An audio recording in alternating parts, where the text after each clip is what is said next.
Thank you all for coming today. Shall we now do the preliminary homage to the Buddha? Let us pay homage to the Buddha. Namo tassa bhagavato arahato sama sambuddhassa. Namo tassa bhagavato arahato sama sambuddhassa.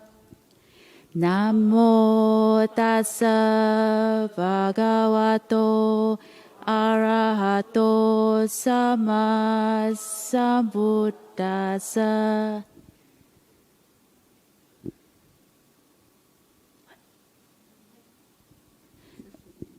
Can we now invite Sis Sylvia Bay for our Saturday series talk? Over to you, Sis Sylvia. Okay. I think what we're going to do is maybe do a little bit of meditation before we get started on the talk. Actually, I will call it not meditation, but a quiet, gentle easing of the mind. Allowing the mind to settle and making it light and happy so that it is receptive to the Dhamma. Okay, may I invite everyone to sit back, relax, feel comfortable wherever you are. Just sit back, relax first. We're going to have fun this afternoon. And in order that we can have fun, your mind must first be light. Relax. Huh? Now close your eyes. Just a minute or two. Close your eyes. Allow the mind to settle. Become aware of present. Your mind is present. Now observe yourself breathing. It's breathing going on in the background. Just observe the breathing. Breathing means you are life. This is life. Life means the opportunity to learn, to grow, to be a refuge to others and for yourself.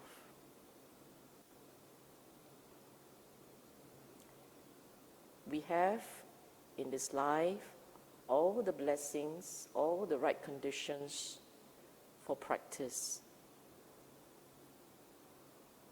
For this afternoon, spare 1 minute rejoicing in life, rejoicing in your blessing. We live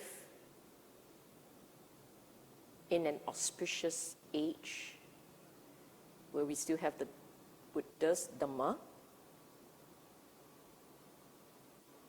in its pristine form, delivered once 2,500 years ago by the Buddha. Dhamma has come to us pure, clear, and so precious.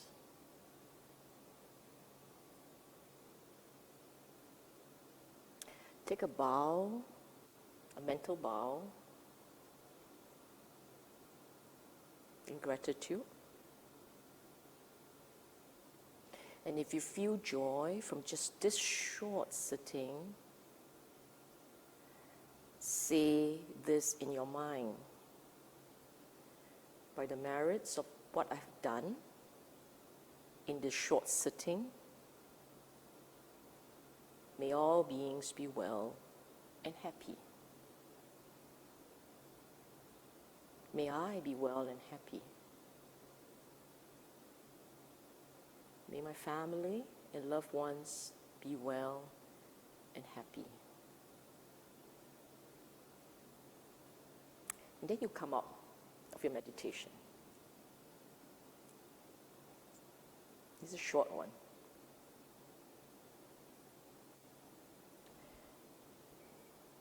Okay? Okay, shall we begin? Today, I'm going to talk about Aggañña Sutta, origin of the world. It's captured in Digha Nikaya. It's the long length sayings, which means it comes from a collection which is particularly lengthy. It's a very long sutta. So be prepared for quite a lengthy talk. Okay? We're going to cover quite a few grounds today. As you can see, 2, 4, 6 points here. Introductory overview, where I gave a kind of a broad sweep of the talk. Caste dynamics, spiritual attainment and spiritual attainment. This is a segment by itself. Then we talk about evolution. I think this is the part where people are most curious about. What did the Buddha say about the primordial world and the driving forces of life and evolution? Early human society and the caste system, morality and social standing, and then we will conclude. So quite a long talk today. Several points to make. So, introductory overview. In my long years of teaching, I find this sutta one of the most fascinating. Really one of the few in the canon that covers a range of uncommon themes. See, typically when you look at the Buddhist Dhamma, it will cover the practice. What is Nibbana? How do you realize it? What is reality? What is ultimate reality as opposed to conventional reality and so on? Then morality is huge story, huge teaching on morality. There are also teachings for the lay people. But this one is very unusual. See, here I do a summary. A third of this sutta covered social religious tension of the day, meaning to say, if we want to do research on what was going on in the time of the Buddha, how did the Buddhist community, the Sangha community, relate to the mainstream teachings of the day? What was their relationship? You can find it in this sutta. Another third, and I think it's probably the only one where the Buddha talked about earth, the beginning of life, all the way to the beginning, literally the beginning. So this sutta translated as origin of the world. It's actually not just of the world. It's the origin of life on this earth, as well as the beginning of human society and the evolution of society. So the third one talks about the political, social evolution of society. And you will find throughout this sutta the theme of greed, craving, as a driving force of evolutionary changes, as well as greed is the force that transforms society massively. Okay? I inserted this point about Buddha's thought on social contract. I know, like a political statement of sort. So that would be fascinating too, I think, for those of you who are interested in political philosophy. What did the Buddha say about governance, so to speak? Huh? Okay, shall we begin? Now, as I've always done, I will go through the sutta, word for word. But in this sutta, because there's a whole long part, whole long section on a lot of nitty-gritty details, I've decided to sum them up. So you will see later that there is a portion where I didn't include everything, just the relevant points to highlight, okay? But right now, at the start, I want you guys to understand that this was a conversation. It came out, the sutta started as a conversation between Buddha and a couple of new Brahmana converts. Number one.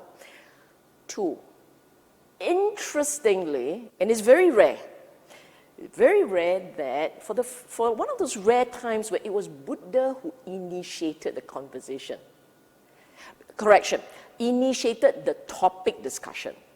The two Brahmana initiated the meeting. They went before the Buddha, but it was Buddha who came up with the topic. And that is unusual, because most time, people will ask the Buddha, what is your view on such and such a matter? But for this one, they didn't ask him. They didn't ask him for, Buddha, what is your view on the beginning of time? Buddha just did it on his own accord. So it's rather unusual, okay? As we go along, maybe I will explain why that happened. Huh? So I have heard, you hear this line, you know it came from Ananda's recollection. So I have heard, at one time, the Buddha was staying near Savatthi in the Eastern Monastery in the stilt long house of Migara's mother. This place is double-story, ancient double-story building. Now at that time, Vasita and Bhradwaja were living on probation among the monks in hopes of being ordained. In the late afternoon, Buddha came downstairs, doing his walking meditation in the open air, in the shade of this long house. See, it's double-story, there's good shade. Vasita saw him, said to Bhradwaja, let's go talk to Buddha. Hopefully we'll hear a Dhamma from him. So you can see that this relationship between Buddha and his monks was really very informal. They saw him coming, they say to each other, today we're in luck. Buddha's there, he's free, no one kacau him, let's go visit him. Then we talk, we walk with him, maybe he'll tell us something. They didn't approach him with any idea what to say. They just saw an opportunity to engage the Buddha and they happily went, okay? Another point to make is this thing about probation. In the early days, there was no probation. Buddha invite, you come, you join, that's it. But along the way, there were obviously people who joined and they were not of pure intent. They were joining the Sangha sometimes for wrong reasons, okay? Steal ideas, steal learning, get the respect of society and so on and so forth, but all for the wrong reason. Therefore, at some point, the Buddha introduced the idea of probation for monks. So this is it. These two monks were on probation. Okay. Buddha said to Vasita, so you see, this is Buddha who introduced the conversation. You are both Brahmins by birth and clan and have gone forth from lay life to homelessness from a Brahmin family. I hope you don't have to suffer abuse and insult. I hope you don't get scolded. Do people scold you? That was essentially what the Buddha asked. And they say, yeah, to the fullest extent. And then the Buddha asked, how do they insult you? And this is what they said. They said, the two men said, sir, the Brahmin said, only Brahmins are the highest caste. Other castes are inferior. Only Brahmins are the light caste. Other castes are dark. Only Brahmins are purified, not others. Only Brahmins are Brahma's rightful son, born of his mouth, born of Brahma, created by Brahma, heirs of Brahma. Remember this phrase. Because later you will see the Buddha turn this around, okay? You have both abandoned the best caste to join an inferior caste. The Buddha's caste was considered inferior. The ascetic caste, even more inferior. Okay, in their social stratification. Namely, dishevelings, fake ascetics, riff-raff, black spawn from the feet of our kinsmen. This is not right. It is not proper. That's how the Brahmins insult us. So you can see here from this stanza alone that anyone from the Brahmana caste that joined the Buddha really got to suffer abuse from their own kinsfolk. They were ostracized by their own family and village. This is not, you can imagine that this would not be a decision taken lightly. In order to join this community, you may face expulsion from your own family. You can imagine the courage and the sacrifice that these individuals had to endure, had to make in order to become a monk. They came from the highest strata of society to complete unknown. Unknown, because until they understand and realize the Dhamma for themselves, on what basis would they say Buddha was right and everyone else was wrong? So they had to face that social ostracism in order to practice the Dhamma. It's a huge sacrifice. Then Buddha said, actually, Wasita, the Brahmins are forgetting their own tradition when they say this to you. For Brahmin women are seen menstruating, being pregnant, giving birth, breastfeeding. Yet, even though they are born from the Brahmin womb, they say, and now all these, the Brahmins are the highest caste, the other castes are inferior, they are born of the Brahma's mouth, and so on and so forth. So Buddha said, they misrepresent the Brahmin, they speak falsely, they make much bad karma. Buddha was the ancient physician. He was just stating facts. You know how you guys are born, right? Came from a Brahmin womb. You know how your woman have to go through the process of giving birth to life. What are you talking about? Brahma gave birth to you? You kidding me? So this is Buddha's humor, okay? In case you're not laughing, laugh. This is Buddha's humor. Buddha was being funny here. So the point here is very strong hostility from mainstream religion. Buddha was a radical, and his school was a target of discrimination. Because these words were reserved for the Buddha. And because all the monks were shaven, they had names given to monks, shavelings. Okay? Wasita, there are these four castes. Now, this is translated by Aggañña Sutta. He used English words here, aristocrats. Essentially, warrior caste, the Khattiya, aristocrats, the Brahmins, the merchants, the workers.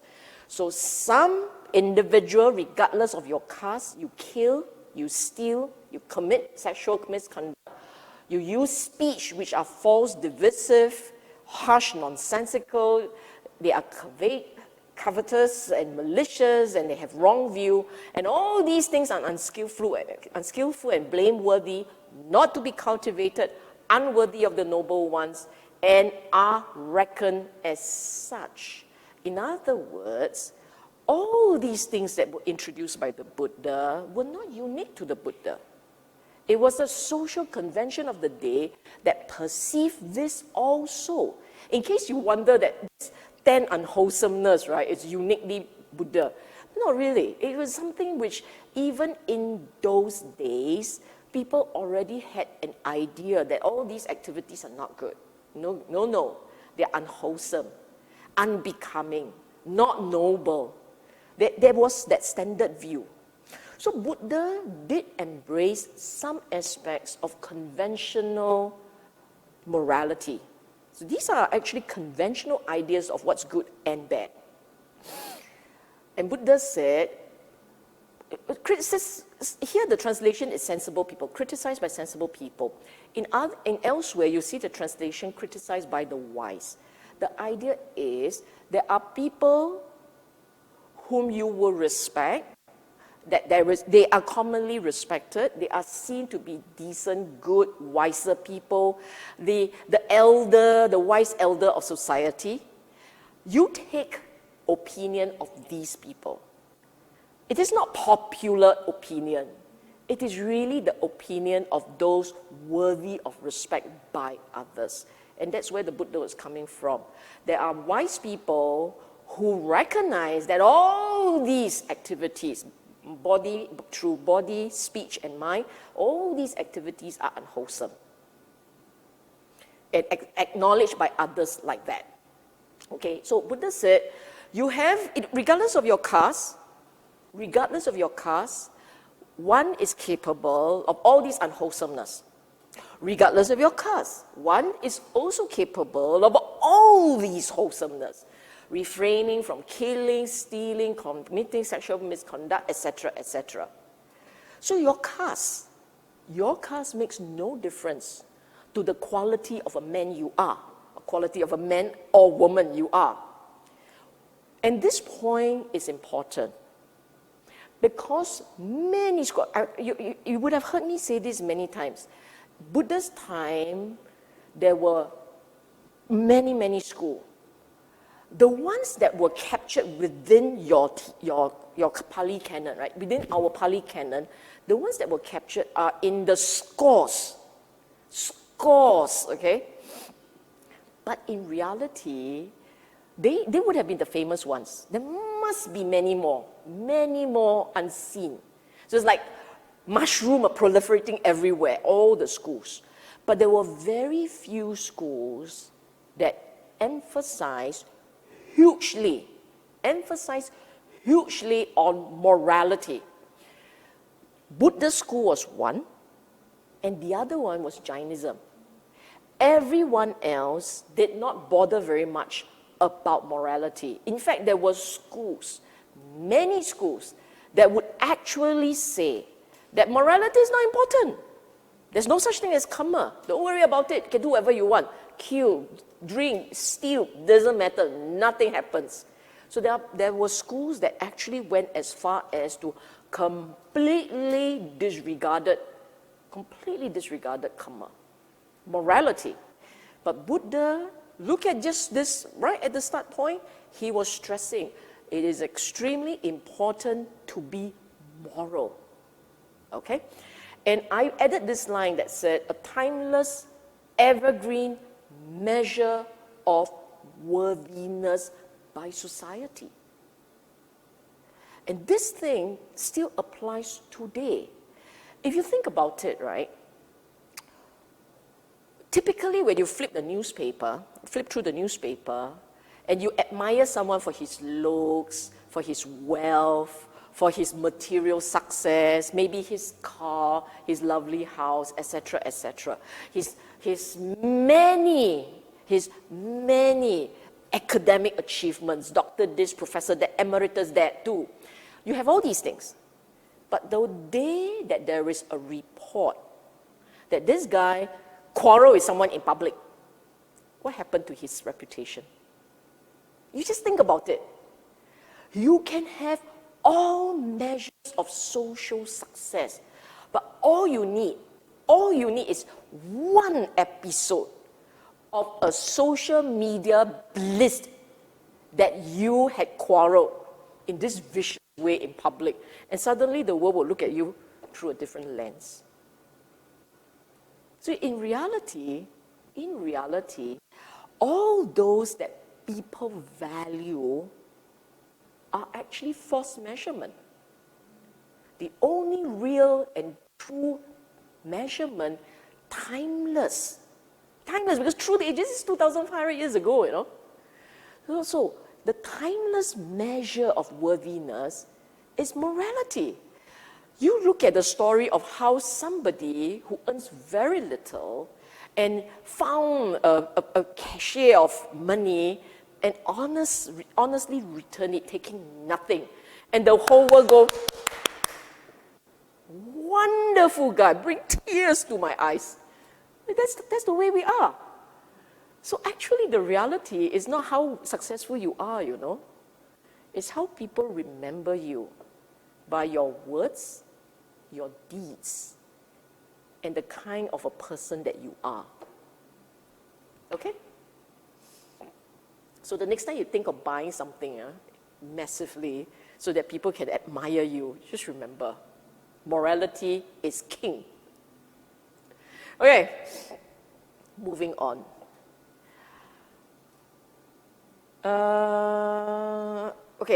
Over here, I'm going to sum it up. So the point here is both castes, all the different castes of people, they do both types. They are the bright, they are the dark. Some are praised, others are criticized. Yet, the Brahmins say all these, born of the Brahma's mouth and all. And he said this, any mendicant, any monk from any of the castes who is perfected, with defilements ended, completed the spiritual journey, done what had to be done, laid down the burden, achieved their true goal, utterly ended the fetters of rebirth, rightly freed through enlightenment, they are the best. Okay? The idea here is they are the best. There's the best thing that can happen to you for this life and for the next. If you ever arrived at spiritual realization, that is the best thing that can happen. So I'm going to just make a few points. Most religions emphasize relationship between man and divinity, right? When a faith talks about a relationship between man and divinity, it doesn't matter what you call the divinity, the name, it doesn't matter the name of the divinity. As long as it is a relationship of this nature, then the whole idea about spiritual attainment is externally bestowed. You are recognized for your achievement and attainment because divinity said so. It's not necessarily a personal doing or anything. You were chosen, you were picked, you were selected, and now you have realized this is your lot. Okay? So you see, highest attainment meeting the requirement set by a judging external authority. And this is across culture, across space and time. It really does not matter which era you were. This has been a standard template, okay, for a faith that talk about a relationship between man and higher divinity. Buddhism is very unique. Unique because there is no external entity providing refuge and saving you. The highest practice, the highest spiritual attainment is personal and hard-won, entirely by your effort. So you see my words here, sacrifice, understanding, insight, bliss, they're all personal. In other words, the entire journey really depends on how much you understand, how firmly you stick with the training, how resilient, how committed you are to the practice. And then at the end of the day, you will harvest your own fruits. Whatever that you have understood, it will translate into your own sense of achievement, your own bliss, your own tranquility and happiness. From you, if you had done it correctly, you know, because your mind has shifted. And you know that whatever has changed for you, it is very personal. You feel very blessed. You are grateful because Buddha had pointed the way, and the way worked. And you had seen by others' example that it worked, so you gamely went ahead and you tried, and it worked for you. So what is taught and what you experience They will match. They will correlate. And that's how you know you're on the right track. But it's all personal. And it's therefore all so difficult to teach. Okay? Imagine, Buddha still managed to swing it. He still managed to teach. He still managed to create a system of teaching for DIY. It's a do-it-yourself type of teaching. You read, you understand, you incorporate, and the change starts. So Dhamma is the best thing because with the understanding and the practice, you can cut, eradicate the defilements that drive you through many lives. The moment you understand these defilements, when you understand, the moment you understand, the defilements has less grip over you. Okay? If you understand, when you understand, the defilements grip over you, loosen. You are freed of the defilement when you completely understand how this mind works. And then you tweak accordingly. So I love all these beautiful words. Freed from the fetters of rebirth, because the defilements chain you to rebirth. Laid down the burden of what? Burden of your delusion. Burden of the delusion which led to so many fetters. Okay, so a personal triumph over his own mind was the reason why the Dhamma was the best. Now there is another reason, and this is the external reason. Buddha said, the king of the day, because they are in Savatthi, right? They were in Savatthi. Savatthi was the capital of Kosala kingdom. Okay? Buddha's Sakyan family were vassals of Kosala kingdom. So King Pasenadi of Kosala was Buddha's family's boss. That's why he said, King Pasenadi knows that the ascetic Gautama has gone forth from the neighboring clan of the Sakyan. Sakyans are his vassals. Sakyans showed deference to King Pasenadi, bowing down, rising up, greeting him, and so on. They have to observe proper protocol when dealing with His Majesty. Now, Pasenadi shows the same kind of deference to the Buddha. But he doesn't think like this. This is important. You see, you look at this phrase, the ascetic Gautama, well-born, powerful, handsome, influential, as opposed to me, Pasenadi, I'm ill-born, I'm weak, and so on and so forth. In other words, in those days, when people compare themselves with each other, those were the measures. Are you born well? So the family birth is critical. Are you born well? Other class family or no name? Anonymous family, okay? Number one. Number two, strong, powerful. Powerful could be just that you can fight, or that you have army men at your beck and call. The idea is, are you in a position to force other people to comply with your wishes? That's power. Of course, as a king, he cannot be less powerful than Buddha, the penniless ascetic, right? Look at that. Looks makes a difference. He is handsome, I'm ugly. So in the old days, if you're nice looking, people acknowledge your superiority. Because in those days, they had no plastic surgery. Faith dealt you the card, you live with it. He's influential, I'm insignificant. So it's how much influence, how much respect and support you command in society, okay?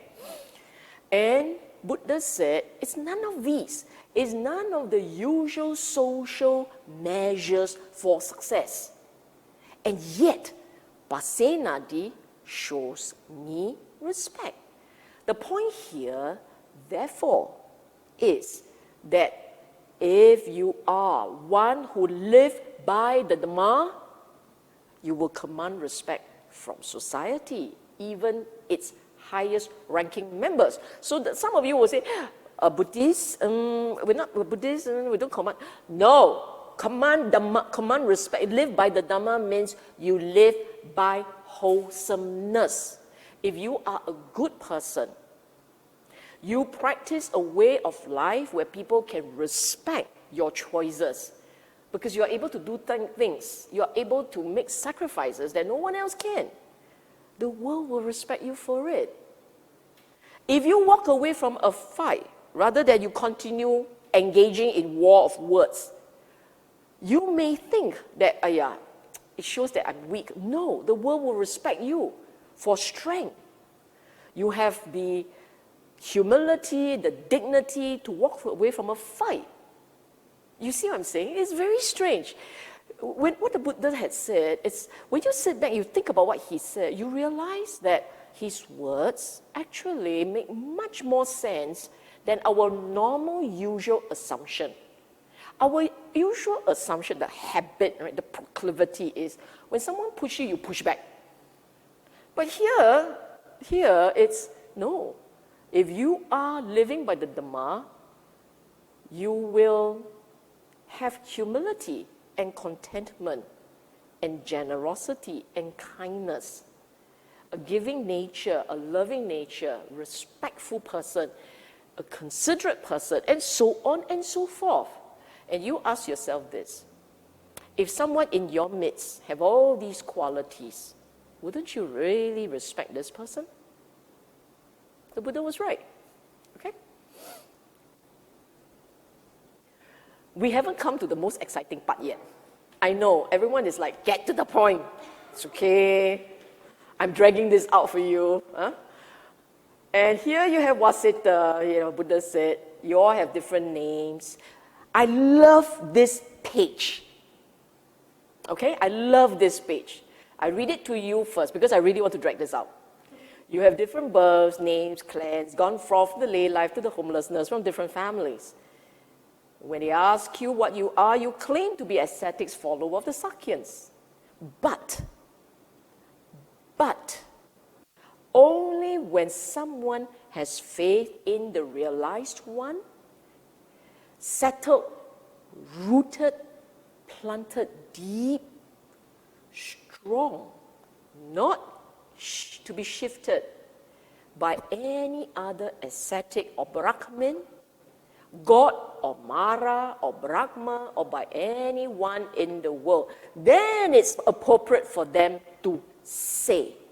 In other words, you can only say that you are the Buddha's follower if your faith in the teaching is so deep-rooted that no rewards of the world, Brahma, disasters of the world, Mara, nothing in this world can cause you to change your mind. Only then you can say this, I am the Buddha's true born child. Remember earlier on, born of the Brahma's mouth. Born from his mouth, born of Dhamma, created by Dhamma, heir to Dhamma. Why is that? These are terms for the realized one, the embodiment of truth, the embodiment of holiness, and the one who has become the truth, and the one who has become holy. Incredibly beautiful ideas. I love it so much, I have to write those words down. Just so that I will remember to say, it's incredibly beautiful. Look at that. A child of the Buddha. What do you mean by a child? A child springs from his parents. So we are born of the Buddha's child means from his teaching. we derive meaning to our life. Strength, hope, happiness spring from his teaching. You get his teaching, you understand the meaning of the Dhamma, and straight away your life has meaning. It has happiness. There is hope. Hope because it's the Dhamma that will show you cessation of dukkha. It is only through practice of the Dhamma that you will experience cessation of dukkha. So you are born his child because from his teaching you derive life, a renewed birth. Okay? Born of his mouth because he taught you. You learn from him, from his words. So you were born of his mouth. It's literal. Born of Dhamma. The moment you understand the Buddha's Dhamma, you are now onto the Dhamma. The insight, your understanding, everything will shape the way you see the world, the way you think, and therefore the way you will react. It becomes your world. So of course you are born of the Dhamma. You can't imagine a life outside of the Dhamma. The rest of the world, without understanding of the Dhamma, lives in adhamma. It's in a different way. And in that world, there is dukkha abound. But the moment you understand, the moment your mind starts to get reshaped according to how the Dhamma, the nature of the world as it really is, according to your understanding of the Dhamma, your mind will start to reshape, rewire, okay? And so to see things differently. You understand the world differently. What does it mean by the Buddha being the embodiment of truth? Has become truth. Because for him, for the Buddha, his understanding of the world sits on wisdom. It is wisdom that is truth. This is how he understands, this is how he lives his life. Okay? And from that, from the embodiment of truth is the embodiment of holiness, meaning he has utterly pure, wholesome, Brahma Vihara, the most compassionate of mind, the purest and the most compassionate of mind. So embodiment of truth means supreme is his wisdom. He is now wisdom. And from that wisdom is reflected as in his conduct. Because you can't see his mind. You can only see his word. You can only hear his words and see his behavior. So here you are seeing one who speaks the Dhamma, lives by the Dhamma, lives by the Dhamma. And if you are born of his mouth, true born, mesti bluff born, true born means you really learn it properly with dedicated sincerity. If you are of that nature, you are heading towards this. And you are not embodiment of truth, not until you have completely realized that you are arahant, and you are not embodiment of holiness, which would then happen when you are an arahant. But you are heading in that general direction. Okay? You have become like our Father, so to speak. If I were to use the scientific term, it would be his DNA should run through you. Now we've got new DNA in our system. Okay, now comes the fun part. So Buddha was going on and on, explaining to these two Brahmins how blessed and how special they were, because they have chosen to go onto the Brahma's path.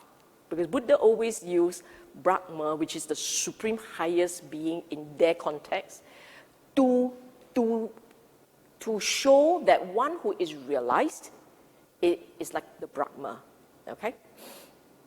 Then he went on to talk about the beginning of life. Then you'll be wondering, why? What's the connection between the teachings of morality and practice and the story of the primordial world? And it's because the Brahmins also had a story of the origin of life. And in their story, Brahma was the driving force. So in the story, in the Vedic teaching, the driver of life was Brahma, the driver of society was Brahma. That is why everything that they do, how they led their life, had to be consistent with Brahma's teaching. He gave birth to you. You are born of him. You jolly well learn and live by his rules.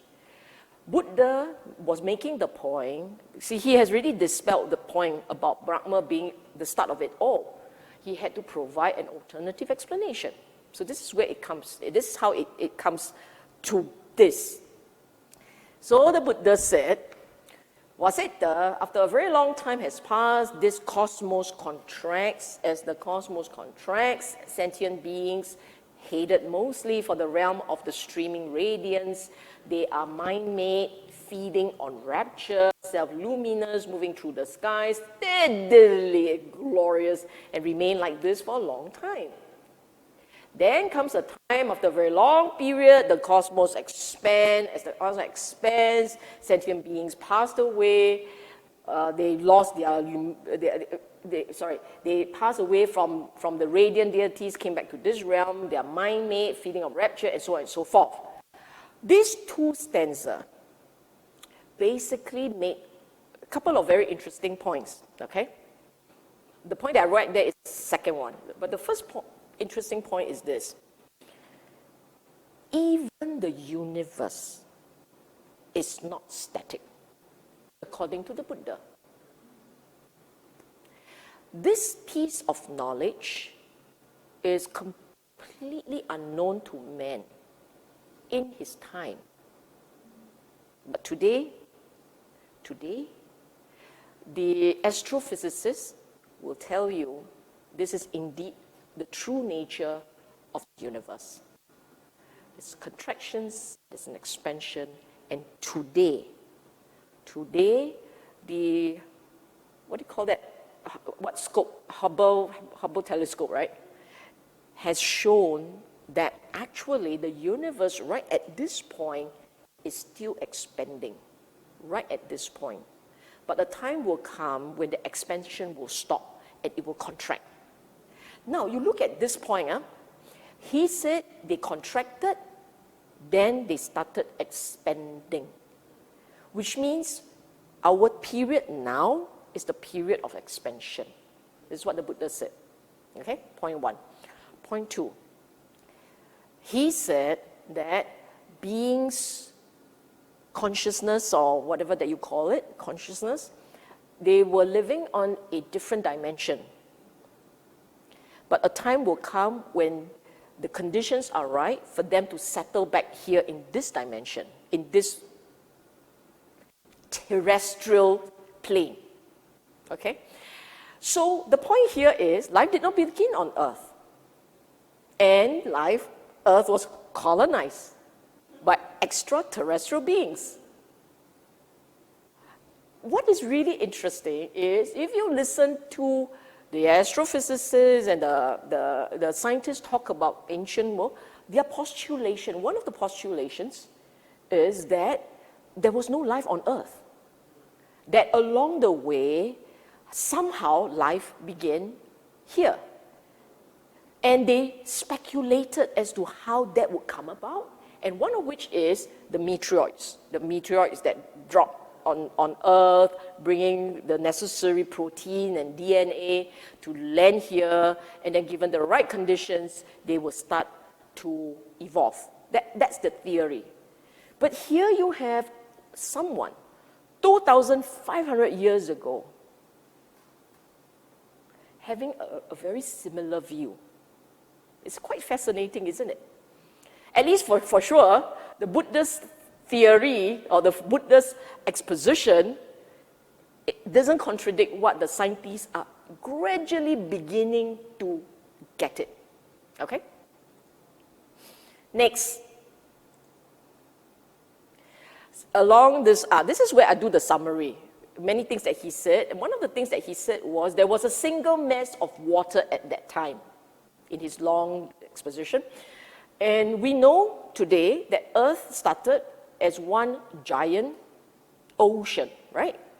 It was like all parts of Earth was water. And he went on to say the sun and moon were not found, nor the stars and constellation, night and day, months and years, Without moon, without sun, there is no day or night. There is no season. There will not be seasons.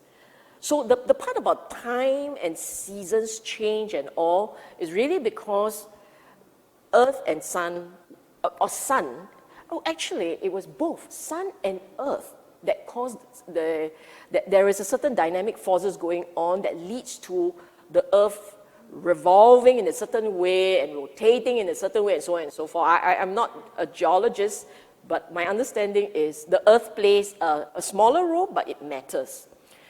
And here you have the Buddha actually saying it. So my takeaway from this line is galactical configuration had not settled into the current pattern. But if you know, if you read science and you go back in history and you understand how planets are formed, it actually is like that. It takes a huge amount of time before the planets evolved into a certain rhythm of revolution around the sun. Right? It takes an inordinate amount of time, God knows how long, but eventually that happens.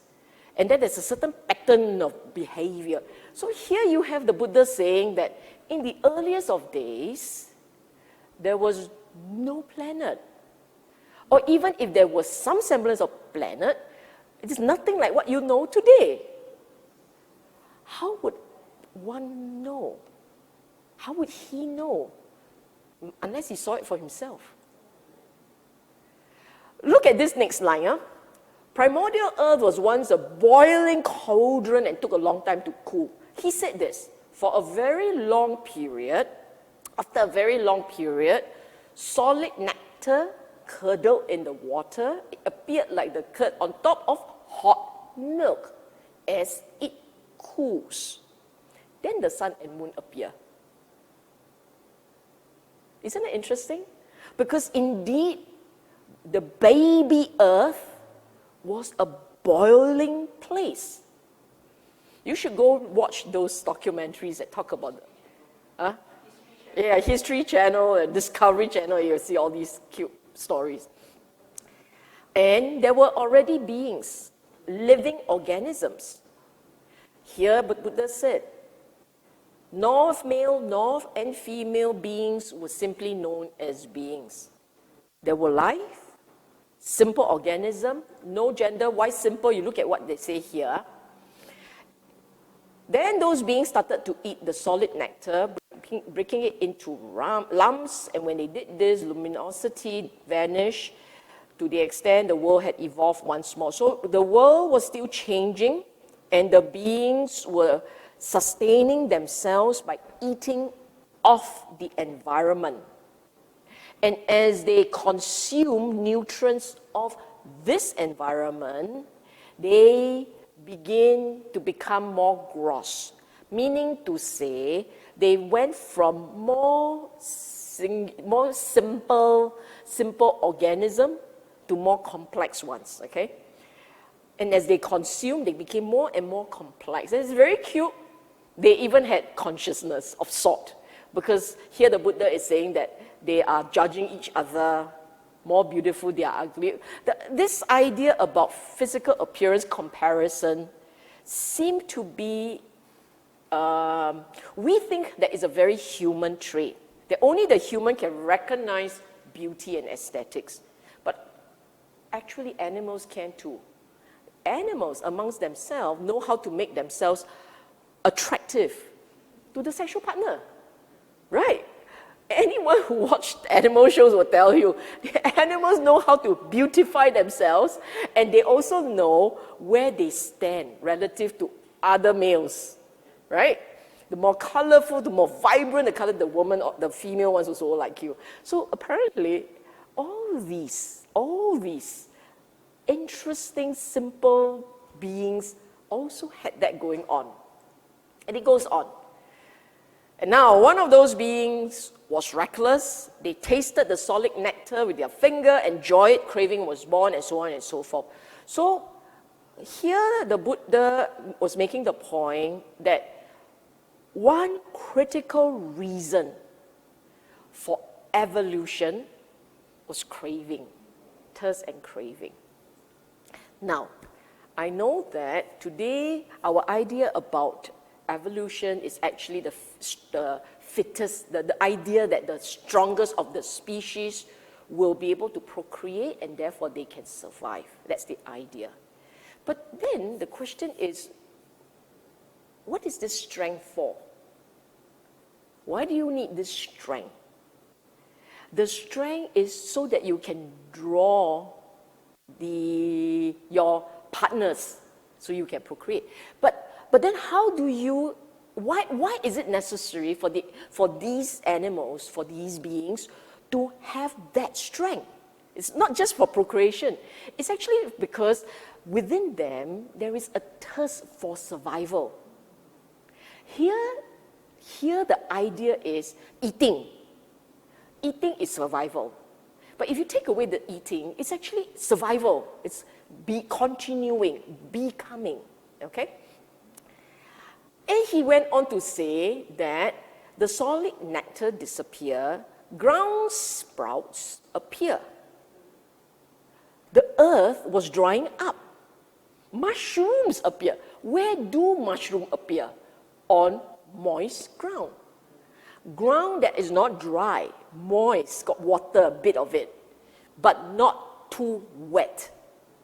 So here you hear the Buddha telling you this. He's telling two stories at the same time. There is a story of the land, the environment, and there is a story of the beings. Beings, as they ate of the environment, were transforming. They became more gross, they're more settled, they are more differentiated, they know how to select each other, that kind of things. But what they are eating is from environment, right? Environment change, they also kena. So this is what's happening. There is a symbiotic relationship going on. And it takes us 2,500 years to realize this. You think about it. Only this day, today, we are talking about global warming and the environment dying, and we must do our part for the environment. This is Buddha saying 2,500 years ago, 2,500 years ago, saying the world was changing because of action of beings. And as the world changed, beings had to adjust. Beings were also affected. And they were also changing. And we are still in this evolutionary grind. Okay? And as I said, there are two stories going on. The story of the environment. So you see, look what he said. Eventually, the ground sprouts also disappeared and bursting pods appeared. And they look like tree of the Kadang tree. True of the Kadang tree, I have no idea what it is, but a tree and a fruit tells you that it's land. Land has appeared, okay? And beings were then continuing to eat of the land. So you see, the land dries, it starts to appear, fauna and flora flourished, continue to evolve, okay? Man has appeared. This is your rice. In the earliest days, men were food gatherer. Food was plentiful for everybody. So you see, when the bursting pods had vanished, ripe, untilled rice appeared. So this is basically man was able to eat off nature. And they just took what they needed accordingly. What they took for the evening, for supper in the evening, by morning, grown back, ripened. What they took for breakfast in the morning, by evening, ripened. The idea here is nature caught up with man's demands. Man, it's sort of man. It's sort of beings or whatever, but you will see in the next one, it is man. Okay? So the idea here is that they were eating off the land, and they didn't have to work for it. Nature was their generous benefactor, and this went on for a long, long time. Okay? The way that the Buddha say long will also tell you that it's either a long, long or a short, long. So now it's very long. But earlier on, it was like very, very long. Okay? You go back and check out the words again. Okay. So you see what is happening here? Nutriments affect the physical form, leading to sexual compulsion and procreation. So gender differentiation has started. Okay? As long as they ate that rice, the body became more solid, they became more diverged in appearance. Female characteristics appear on the woman, male characteristics appear on the man. Woman spend too much time gazing at the man at the woman. They became lustful and so on and so forth. And then in the early society, people were so uncomfortable, they threw dirt at each other. And so you have the Buddha saying that today we still have, we throw flowers, right? So Buddha is saying that in ancient time, this throwing of dirt for fun, right? For recognition of a marriage. In the old days, they throw dirt, not flowers. And this had a much earlier precedent, which was society being indignant about open sex. So basically, what you have is, yes, this is how procreation happens, but man has this very odd attitude towards the activity, perceived as not right. They're very uncomfortable with it, although this is nature, but not right, they're very uncomfortable with it. So it's just this strange little hypocrisy going on within men. Even the ones who are throwing, they are also procreating in the same manner. But it's just that don't do it in public, don't do it in public. So that's where they are coming from. Small point. Let's move on. This is where the story starts for beginning of human society. Okay? When an individual came upon this idea, why should I be bothered to gather rice in the evening for supper and morning for breakfast? Why don't I just gather more? Stock up. Gather for supper and breakfast all at once. So that's what he did. And then he told the others, I'm doing it this way. Eventually, they all thought it was a good idea, and this became a pattern of behavior. They all started to store up rice. And because they started to store up rice, nature couldn't keep up. They didn't grow back. And the cuttings show, and then they had problems. So my observations are like this. Man became lazy. So he innovated. Seemingly a brilliant idea until everyone followed.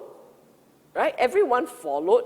Before long, man's greed had exhausted nature's capacity to catch up. You look at our world today. How did we end up with this environmental mess? Someone came up with a great idea to save labor, and you don't bring your own Tupperware or your own tingkat to go buy food. Instead, someone will wrap it for you and let you bring it home. Convenience. Innovation. And the result is a lot of plastic stifling, choking the breath out of our ocean. So that's man's innovation as a result of his desire for convenience. So if you look around you, right, you think about all those things that you cannot recycle. Why are we not recycling enough? Because it's inconvenient to hunt for the recycle bin and sort things out. If you think about it, why is it we're not bringing our own containers to go to shops and collect our shampoo? You're so inconvenient. I go off the shelf, I plug. So you see, the desire for convenience leads to innovation that damage the society, damage the environment more. Like that, lor. Man's akusala choices and the environmental impact. Okay? It's very sad. Early days already happened. So from day one, when we were still running around in loincloth, assuming we had loincloth, we were already causing impact, irreversible impact on society, on the environment. Okay? Then the beings gathered around and they moan and they say, oh, wicked things has happened, and you know what, let's just divide up the rice and set boundaries. So right here you have, because what it actually means is this: you cannot now depend on nature. You have to do something to help nature feed you, because you want to hoard, feed you. So what? You got to till the land. You got to do your own work.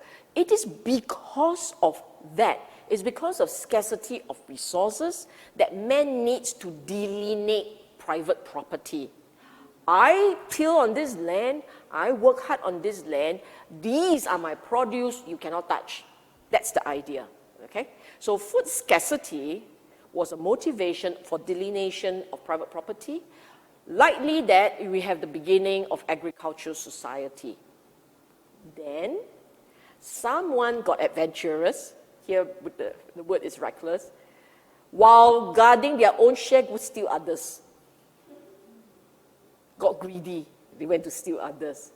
And then they got caught, and then they were told off, they were reprimanded, but they did it again, and they were reprimanded, and after a while, look, if I steal from you, at some point you are going to steal from me or steal from someone else. So society was becoming violent and lawless. It's not so pretty. Buddha was telling a pretty story. But you can imagine that this must have been a violent society. So the violence created all kinds of suffering and pain and problems for others. So someone, somewhere, across the world, mind you, this happens everywhere across the world, the idea that, look, we need someone to manage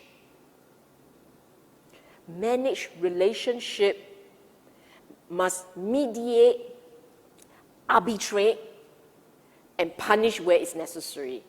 So they were talking about it. So here I said, private land ownership led to the world's first petty theft, because initially it was just stealing rice, but it led to other problems. And it's always very consistent. Where there is stealing, there will be lying. Why? Did you steal? No. Him. So there will be lying. And there was another sutta, okay? There is another sutta called the Chakravarti Siyananda Sutta.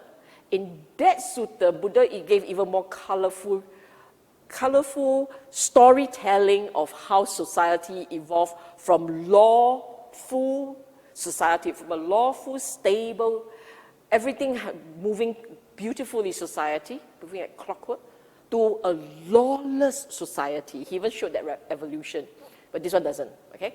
This doesn't show how things become better. Okay, so, moral transgression.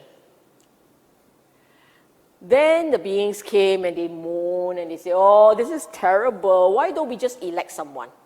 Why don't we elect someone who would rightly accuse those who deserve it, blame those who deserve it, expel those who deserve it?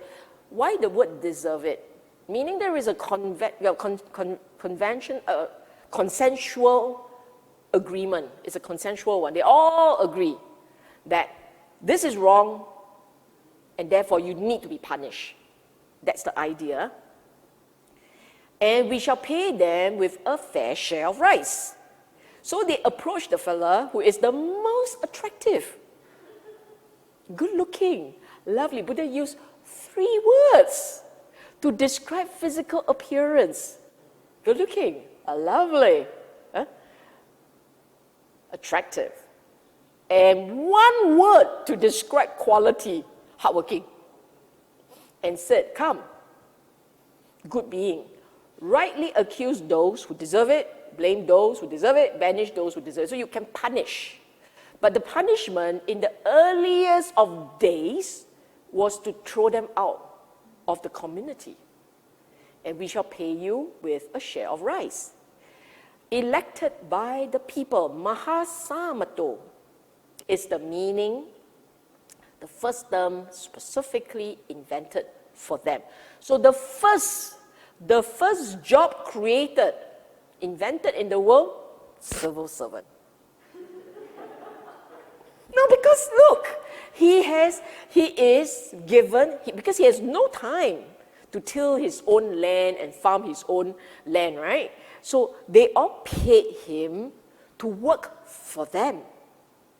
They paid him to go and maintain, protect property rights, punish offenders on their collective behalf, resolve disputes to maintain social harmony, ensure stability, preserve law and order. This is the first job to be set, the most important. Okay, I call it a sheriff because it's like a wild, wild web guy. You know, he is the judge, he is the investigator, he is the prison guy. He's, not prison guy. He's the one who expels the fella, and he gets elected.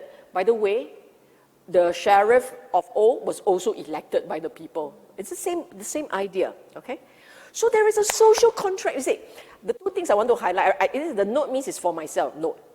Selection criteria, right? The selection criteria is physical form.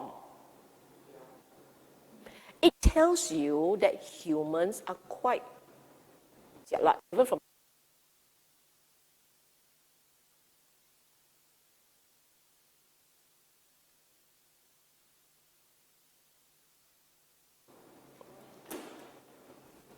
I should stop here. Maybe it's my mic. Is that the mic? Okay. So sorry. Voice not captured properly. Okay. So if you scan around the world today, you look across every land that has an election, you look at the candidates. By local measure, most of them are pretty good looking. In other words, if you have a bell curve looking at elected candidates, the people who are elected, right? Whether it's a US president or all the MPs of the world, all those leaders elected, this, that, other, not hereditary, elected. You will find that a lot of them, by the bell curve, their good looks will be the upper echelon, the top 20-30%. You will not have someone looking like the Hunchback of Notre Dame in the traditional definition of the term being elected, which says a lot about how hopeless we are as a species. We are drawn towards physical appearance. We have that problem. Okay? It's not that good looks means good morals. We know it is not. We know it is not. But we still have that partiality towards good looks. So did our ancient forefathers. So this first society, all good looks, okay? Social contract means they all had like a job description for him. Your job, you see what they say, your job, accuse those who deserve it, blame those who deserve it, banish those who deserve it. So his job was to do three things. Catch the criminal, give them the charge, and then if proven, throw them out. So you protect the rest of us. That was his job description. And for that, he gets rice. Huh?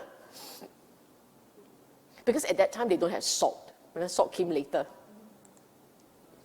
Okay. This was the first job. Then Buddha said, and this is really quite brilliant. Lord of the fields is the meaning of ketiya, katiyo. Is land, keta is land, okay, katiyo. Ketanang adipati, Lord of the land, ketanang. Ketanang is the field. Adipati, the Lord of the field. Katiyo, katiyo. So the Buddhist clan, katiyo, katiya, came from this word. That is why I had said to some other classes that the Sakyan was a land-owning class. They had a lot of land. So the Mahasamato, from his job, which was to manage social harmony and preserve, well, actually not. His first job was to preserve law and order in a very simplistic way. Catch petty thief, rice thief, and throw him out. But eventually, his duty must have expanded. So he went from a civil servant which owned sacks of rice to he owns the farmland. I don't know how that happened, but along the way, the idea is these were the guys who owned the land. Okay? And a lot of them were warriors. Katiyas were warriors. Huh? Then came the third innovation, the evolution. They please others with Dhamma. It's the meaning of king. So the Pali word Dhammena pare ranjeti, please others with the Dhamma. Please others with the Dhamma. So ranjeti, rajas. That's how the term raja came about. Okay? So as society became more complex, now some people have to mediate over land use. The landlords come about. But as society became even more complex, you have rule of law. This Dhamma here is not Buddha's Dhamma. The Dhamma here is law, rule of law. So the king ruled others by law. And if he did a good job, if he had done a good job, the people are pleased. So that was his duty, please the people by the law. Okay? Then comes the Brahmins. This is the second class that evolved.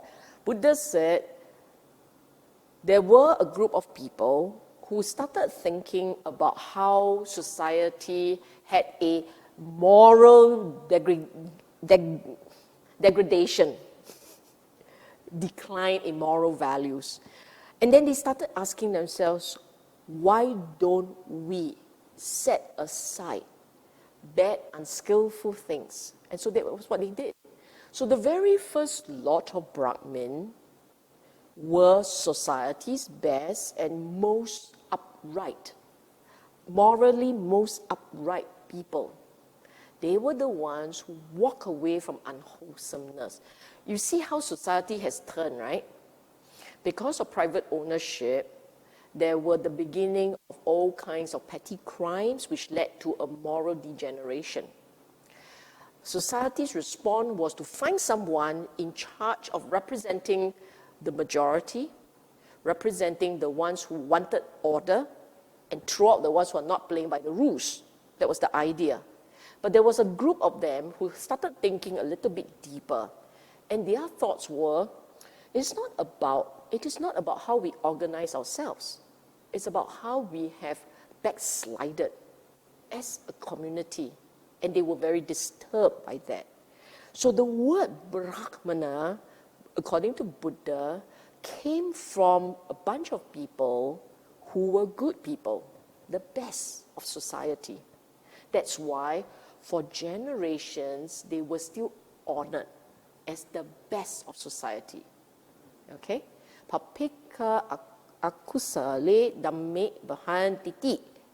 Put aside. Papeka is evil. Evil. He's translated as bad. But it's as much as evil and unwholesome, unskillful things.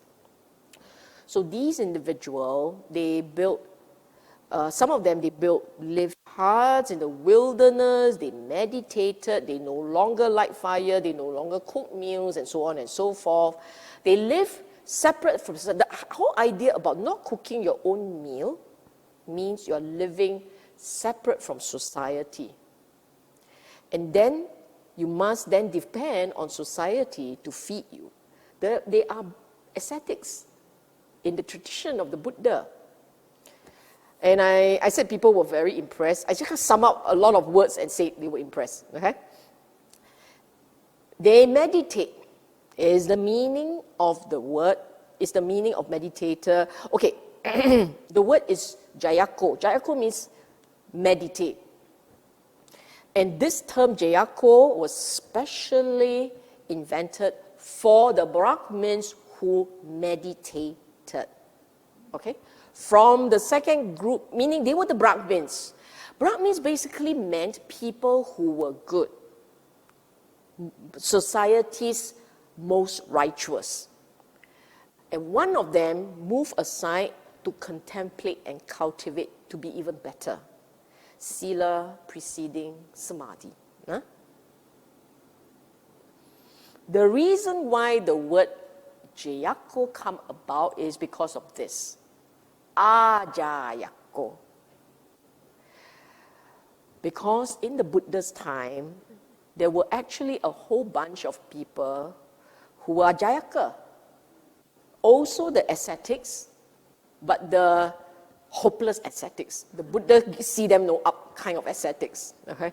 The ascetics who talk big. Talk big. The old days, ajayaka are the ones who cannot meditate. So you see, the best are the moral ones. Then they went off to meditate. Oh, superb, right? Then, cannot take it, came back. So in the old days, they would have been seen as cannot make it ascetics. But in the time of the Buddha, they all can make it. They all had their students. They all also had their following. Okay?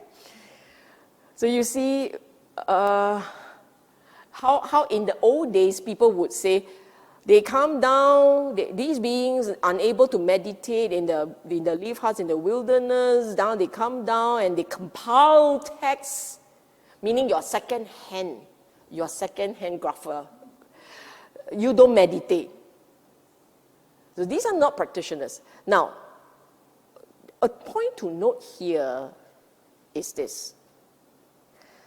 Buddha is basically showing change in time, right? And how, in some cases, they're all driven by capabilities. So you will see that in the case of the Shastriyas, they get more and more capable. In the case of the Brahmana, they get more and more redundant. Did you see that? Did you see that? Can you see the comparison? The really great ones were the ones who really upheld the practice, wholesomeness. Sila, samadhi, they are the best. Then the rest are just talk only. They're the natos. No action, talk only. Okay? So this being the case, it's also the idea that if you are on his practice, on his teaching, you also cannot talk only. You have to practice. You have to change and rewire the mind. Be as wholesome as you can be. Incorporate the teaching into your life. It is not how much you can command the recitation and you can blab off strings and strings of Pali. If you can do that because you understand, beautiful. But if you're doing that because it commands respect, then it is wrong. Okay, it is not good enough. This is what it means. Okay, Buddha's words. Then there are two more castes, the merchants and the workers. The merchants, you look at what he said, taking up an active sex life, applied themselves to various jobs, and that's the meaning of the term wasa. Wasa would be the waster. They would be the merchants, okay? So they are I say they're the national average fella, lor. The salaried man, everyone else who was not serving the state and fighting to manage society and ensuring that everything works beautifully for people, and then the other ones were the really morally upright people with the greatest society's best and brightest, the morally upright, the meditators, the really super sweet. Then comes everyone else. You see? And these two, there are two parts, again divided by the work that they do. The regular men and the ones who actually live by hunting or menial tasks. In other words, they have less say over their life, and the result is they will do the tasks that others didn't want. Okay? And then the Buddha said, there will come a time when any of these castes, they went forth from the lay life to homelessness thinking, I will be an ascetic, a shramanas. Okay? Now, Buddha, today we only know, or at least in our community here, we know only of the Buddha as one who goes from lay life to homelessness, right? When you hear this phrase, you assume it is a monk. But actually, in the time of the Buddha, a lot of schools had the same requirement. It was a way of life in Indian society then. It's nothing out of the ordinary for them. Maybe the only part that was very unique for Buddha was his age. He was very young. Black hair and all. And in certain suttas, you keep hearing the phrase, black hair, left home at the prime of his life, and so on and so forth. But leaving home life into homelessness was actually a way of life. It's something that many of them would do, okay? And the part about it being radical is this. For the Buddha, anyone of any caste is welcome. And they become Sakya Putiya, sons of the Sakyans. So they lose their caste differentiation to become one with everyone else. We don't think there's anything fantabulous here. It's like, oh, okay, no big deal, right? Fantastic. No, we don't realize how significant this is. This is a world where people live according to their caste differentiation. You will have the Brahmin village, the Vaishya village, the Shastriya's village. They live according to their caste. And for because of cultural, religious beliefs and reasons, there is a strict maintenance of differentiation to a point where they can become quite vociferous in criticizing others and protecting their own rights. Here, the Buddha was just tearing down everything and saying, they all come. They join.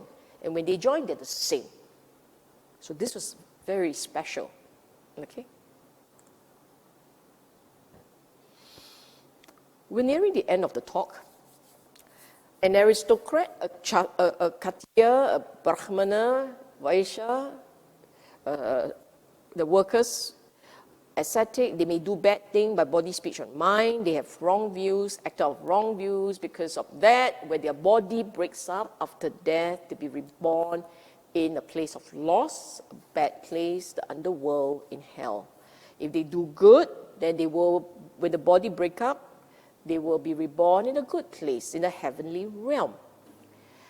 And if if they are able to develop the 7 qualities that lead to awakening, this is the Bhujangas, okay? 7 qualities are the 7 Bhujangas. The faculty of mindfulness, the faculty of Dhamma Vichaya, which is Dhamma investigation, faculty of Virya, which is energy, Piti, rapture, Pasadi, tranquility, concentration, Samadhi, and Upekkha, equanimity. 7 qualities perfected, and the individual will be awakened. At that level, at that kind of realization, his mind, he doesn't vanish. Extinguished in this very life doesn't mean he vanished. It is the craving that's extinguished. When that individual had no more craving, it is as if the individual had been extinguished. You look at your own mind, right? How much of your life is defined by the things that you want? So the more things that you want, the more ideas that you hold dear, the more views that you cling on to, the more there is a sense of self, sense of I. The more you can dissipate all these unnecessary thinking with understanding, you no longer churn thoughts left, right, center, no longer have so many wants and desires. It's almost as if there is no I, no you in this life. There is just being, existing, being alive. But there isn't idea of the I here, okay? Mendicant from these forecasts, who is perfected, with defilements ended, completed the spiritual journey, is rightly freed through enlightenment. He is said to be the best by Dhamma principle. Okay? And Vasita and Vyadwaja, the 2 monks, the 2 Brahmana monk-to-be, were very happy with what the Buddha said. Because here actually it really demonstrated the Buddha's compassion. You see, these 2 individuals, they had been ostracized by their family. You can imagine the kind of uncertainty that they would have been experiencing. You are not with the people you were born with, not with the friends that you have had all your life. You are in this community where your people whom you love and respected now shame you and scold you. It's very hard for them. So at some point, you can be sure they'll be wondering, am I doing the right thing? Why am I doing this? Because they're not realized. If they are realized, that's why the Buddha, earlier on, he mentioned, you are not born of the mouth yet. You're not the true born son of the Buddha yet. So they have not really understood yet. And because of that, even though they claim to be followers of the Buddha, it's still a question mark how long they can continue this journey. Buddha came along and basically assured them, gave them meaning for their practice, affirmed for them why it was a wise choice. And therefore, they're happy with it. So whatever that the Buddha said, it met their objective, okay? And finally, some final thoughts. If you notice that in the whole sutta, there was no mention of a first cause. Remember, he said at some point the world will contract, beings will move on, then they will live very long somewhere. Then when the earth starts to expand, the beings will come back into this realm, and then the life will start going on and on and on. So if the point, when you say the cosmos will contract, you're also implying that there was time before cosmos contracted. In other words, life goes on. There was no first cause of anything. Okay? The second point made here in this sutta is that everything, all events, all people, all relationship, the world, all conditionally arisen. Environment, nature, the world, kena sabo by men, kena sabo by beings. Then beings don't escape from that, We get hit by our choices. I mean, not we, but all beings. All beings will have to live with the consequences of our actions. So everything is conditionally arisen, and everything continues having this symbiotic relationship that goes on and on and on. Driving force for life at all levels, craving. Whether it's the formation of society, or you go further back, the delineation of private properties, the introduction of the law, you go back, the massive transformation and constant transformation of beings. They kept eating because they enjoyed the taste, and they kept changing because of the food they consumed. Now, some of you may say, oh, but it's one being. No, it's succession. Embedded there is the idea of evolution. Because you eat, you reproduce, there are other beings that came along, which is the result of the food that you took in. So it's actually a constant change that keeps going on and on. And every generation of greedy beings will give birth to the next generation of greedy beings. And it goes on. And from that constant craving, we keep changing society and we keep changing ourselves. All things are dynamic, change is inevitable. I think that's a given by now. Huh? So my question is, if all are transient, where is the meaning and the purpose of clinging? Everything is transient. Sometimes when the Buddha taught about mortality and all, he will also talk about how mountains collapse and oceans dry up. Meaning to say, that which you expect to be the most constant is not.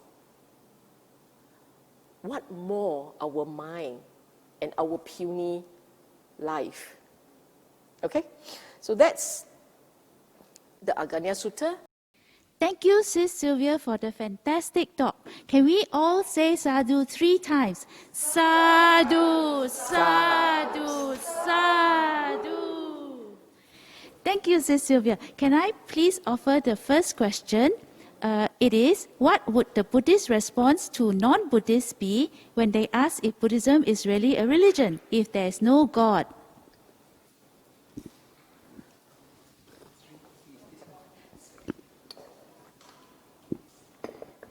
I've never said that Buddhism is a religion. Honestly, I've never said, personally, this is a personal view. And I stress that this is a personal view because there is no one word that can sum up the Dhamma in such a way that it's like a summation of the Dhamma, this is the word. Once you try to categorize Dhamma, then it runs into some difficulties.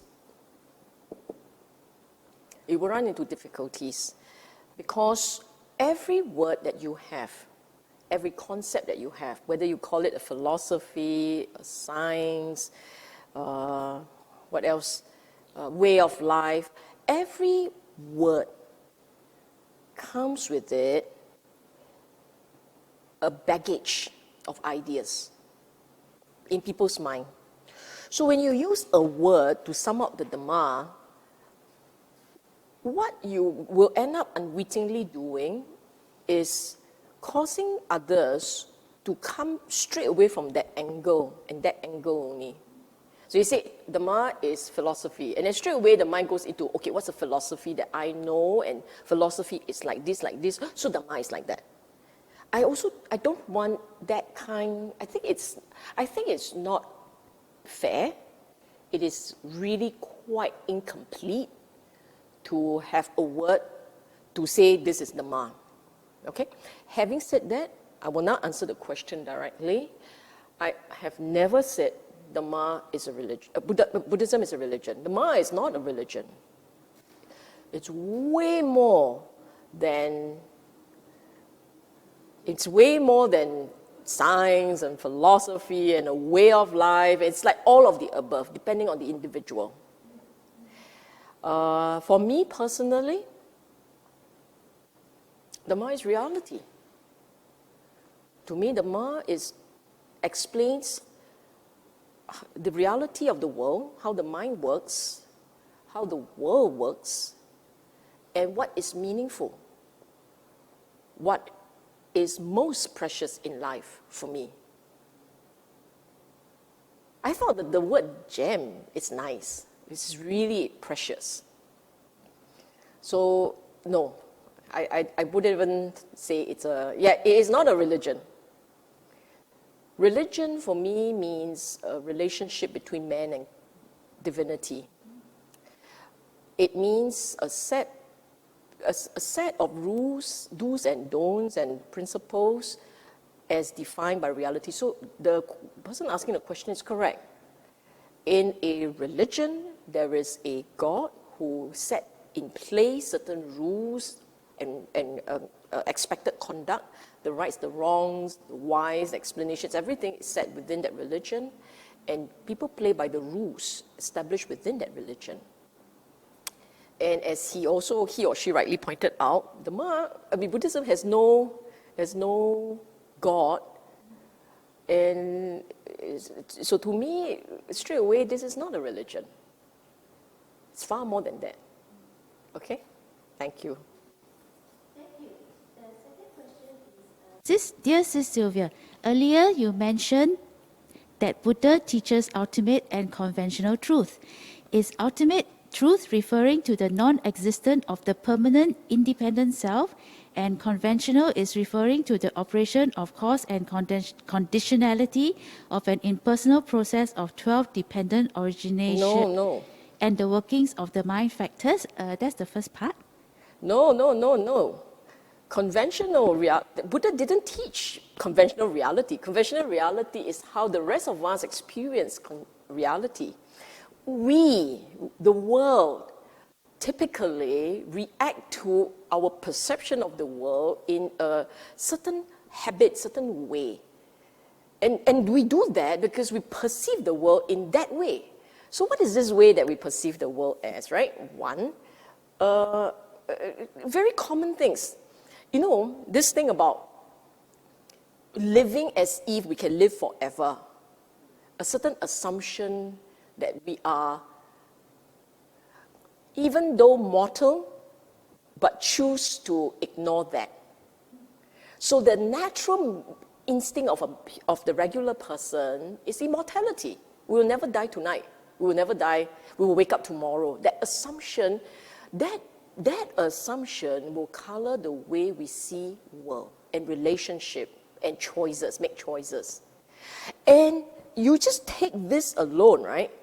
You take this alone, it will then automatically imply the second problem, which is pleasure is a good thing. We should have pleasure. We are entitled to pleasure.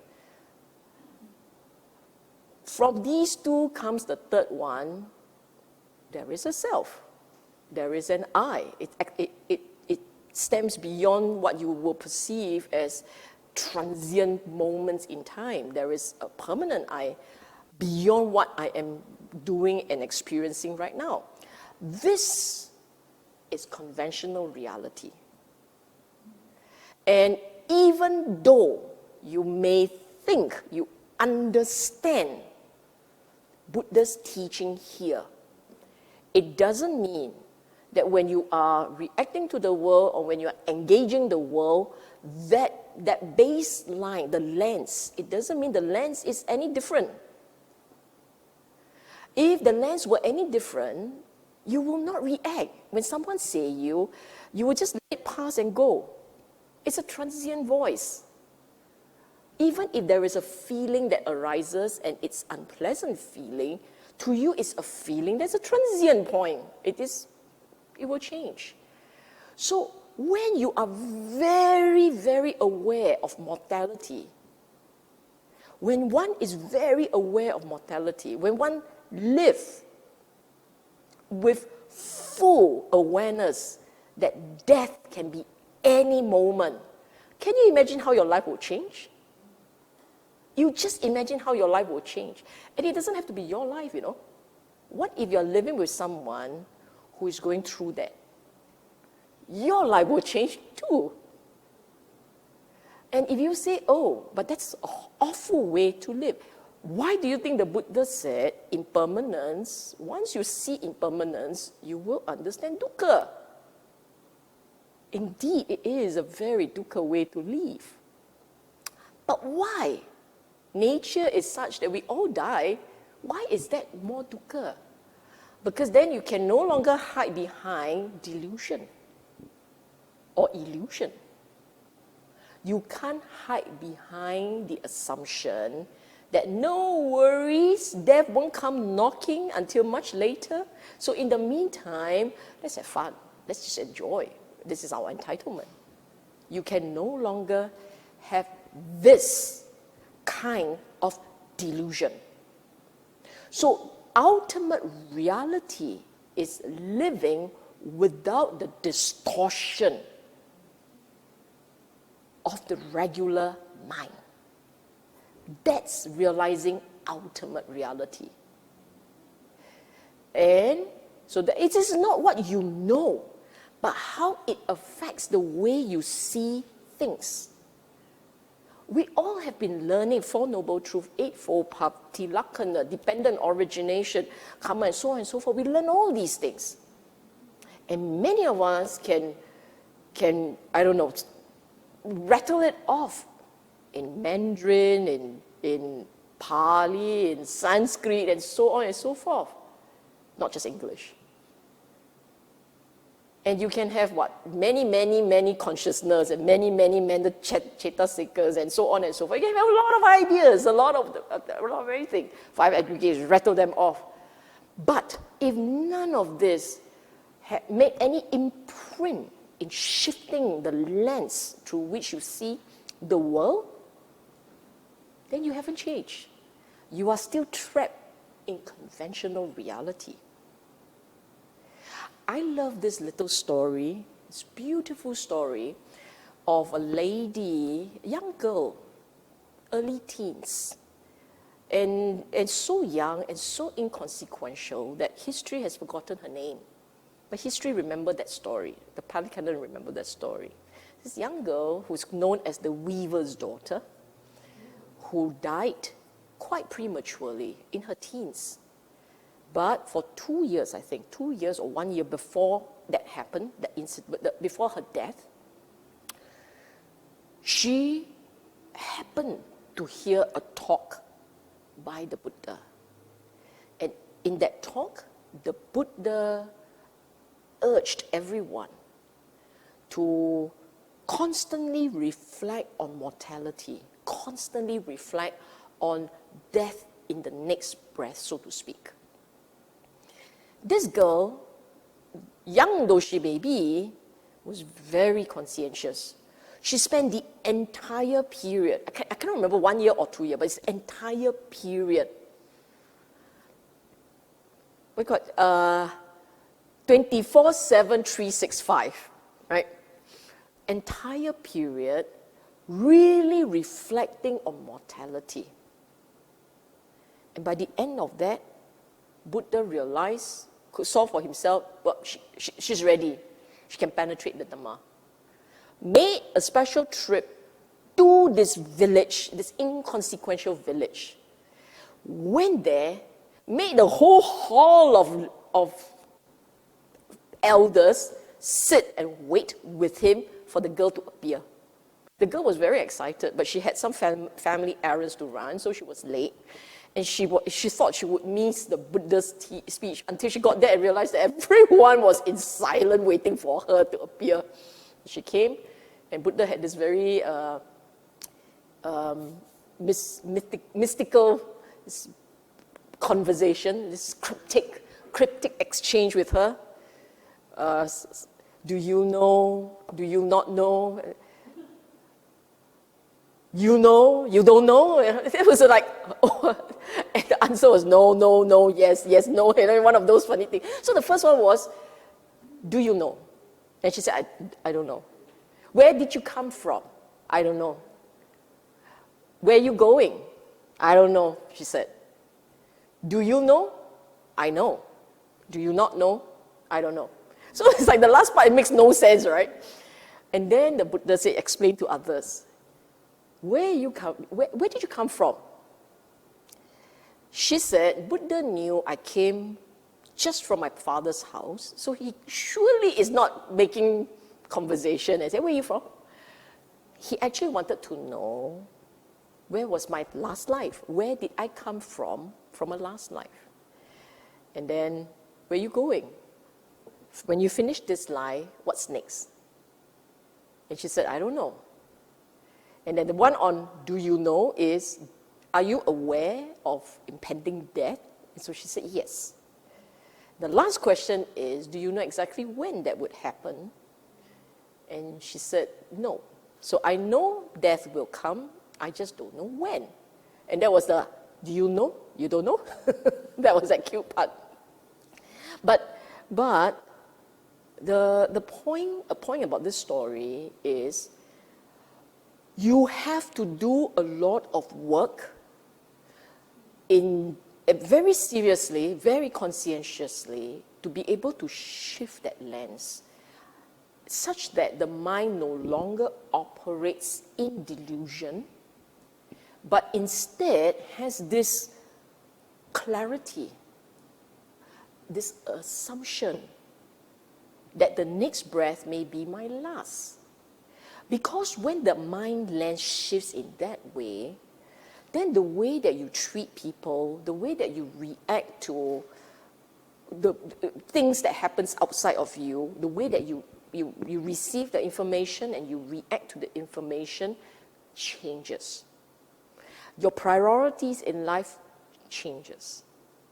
What you perceive to be essential and critical definitely changes.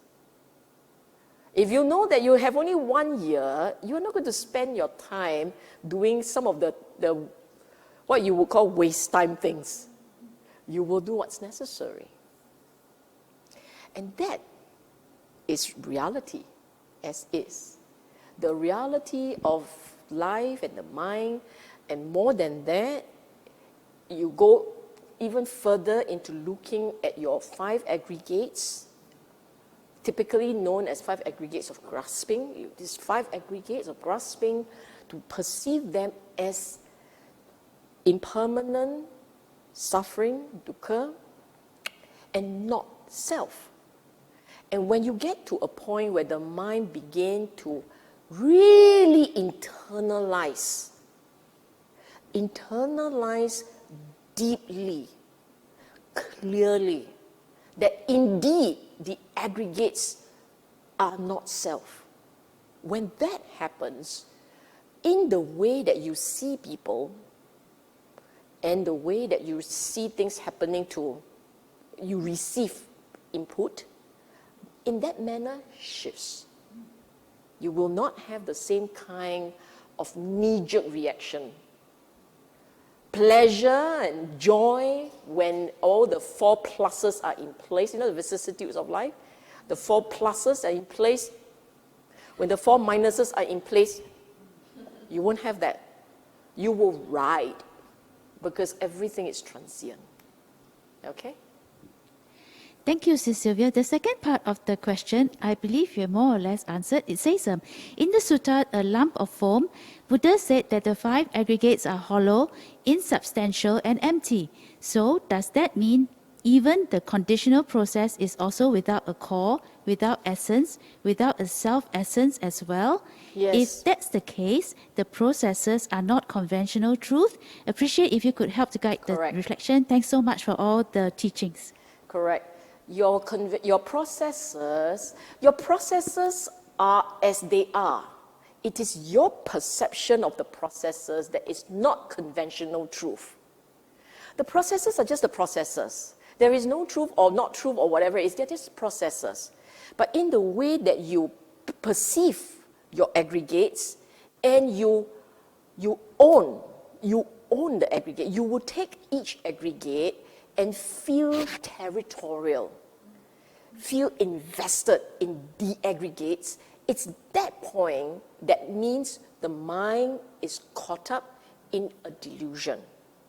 But if you are able to see that these egretorial activities are only what they are activities. And in all these activities, there is an experience, but there is no owner, there is no self, no extra body individual. When you can disown in the sense of not identifying, not invested, not owning these activities, if you can do that and you can see, you can understand why it has to be done like this, and you actually begin to feel that there is a distance between the activities and the experience, when you can do that, that is when the mind is beginning to shift the lens from what is conventional to what is closer to ultimate reality. Closer. When it is really looking at ultimate reality for what it is, then the experience is like what is described in the Mula Pariyaya Sutta, Majjhima Nikaya number 1. Mula Pariyaya Sutta, you will see there the Buddha explained how the conventional, typical mind deals with all the experiences of his life, which is so different from one who had caught a glimpse, entered the stream, caught a glimpse of what reality, ultimate reality is. And it's very different from the ones who had finished the journey and now they live absolutely clear and conscious of ultimate reality. No fools, they suffered no fools whatsoever about experiences. Okay? This is another talk. Dear Sis Sylvia, thank you for the Dhamma talk. I have 2 questions. The first one is, putting aside the origin of the universe, in respect of the Buddhist views on the origin of the earth and the origin of the species, could you please share with us what is your view about Charles Darwin's evolutionary theory versus the Buddhist view on the origin of the species? Who, Charles Darwin? Honestly, I have never read his book. I have only a very vague layman's idea of what's evolution. And of course, my idea is extremely superficial. So I cannot do a comparison of these two. I'm sorry. Huh? Yes, but his is called a theory, right? He caught evolution, but before that and so on, I have no idea what he said. So I will not do poor Charles Darwin any justice, right? Yeah. Thank you. The second question is, if everything is conditional arising against the bedrock of craving, I wonder what is your view about the chicken and egg situation? Is the chicken... Does the chicken comes first or the egg appears first on this earth? Is that a serious question?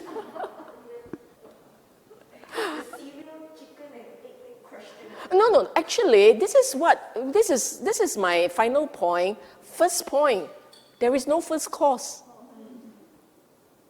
Hey, right, it's right there, right? With this context of origin. Thank you. Yes, I think there is. I think that is all. Oh, okay. That's all for our questions. Sis Sylvia, are you able to take one from me? Sure. I've heard that the Arrow from the team. it's been. I've often wondered when the first being started to come around the new land mass or the new water mass. I've heard that they were Abhasara devas of the light. Yeah. Would that be true, as opposed to maybe aliens from another planet? Thank you, Sis Sylvia. Not sure, I wasn't there. I might look very ancient, but I'm not that ancient. Yes. In the sutta, it does say that it is from the Deva realms. Yes. I didn't use that, only because I was trying to put in the more modern language. So unless I can come up with a term to explain that realm, which I can't. Yeah. Thank you very much. Can we say sadhu 3 times for the Sadhu. fantastic question and answer session? Sadhu, sadhu, sadhu. Okay, today I'm going to do something that is very important for our brothers in samsara. Okay? So, I'm going to show you one slide, which is my usual slide, and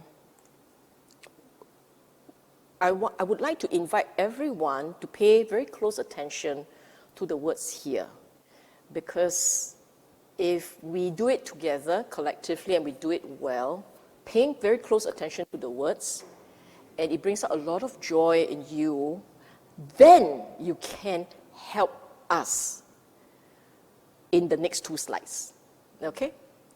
So, as always, this is really a reminder to everyone who had benefited from learning the Dhamma, from growing in the Dhamma.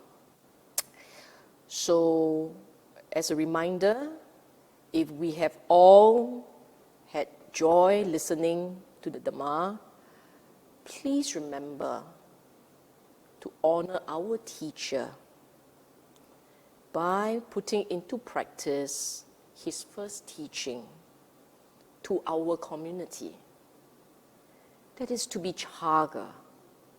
To be chaga, to be generous, to donate, to help, to support any worthy charity or spiritual organization.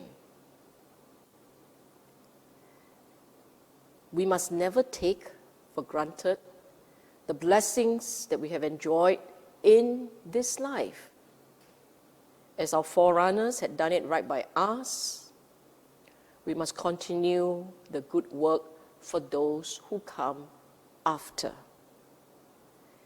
Here, I will also invite everyone to sincerely wish this.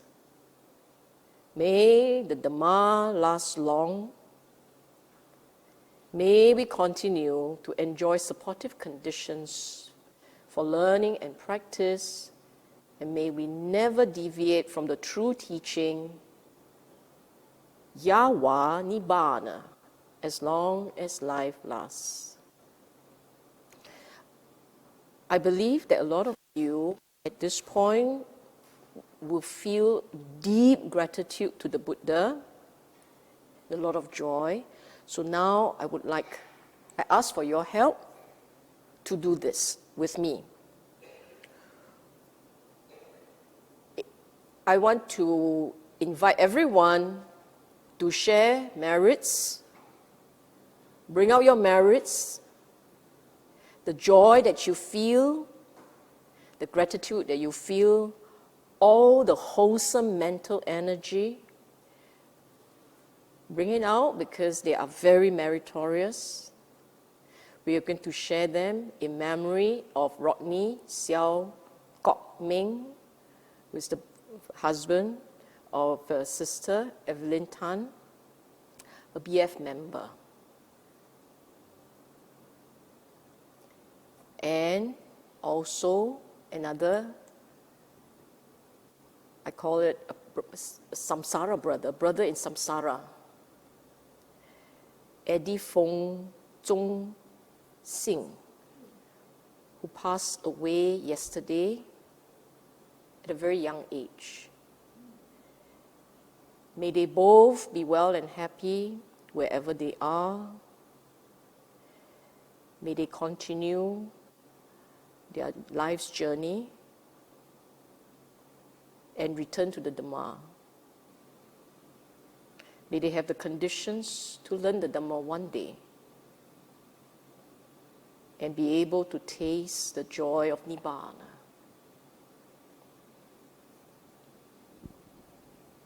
Okay? Shall we say sadhu 3 times? Sadhu, sadhu, sadhu.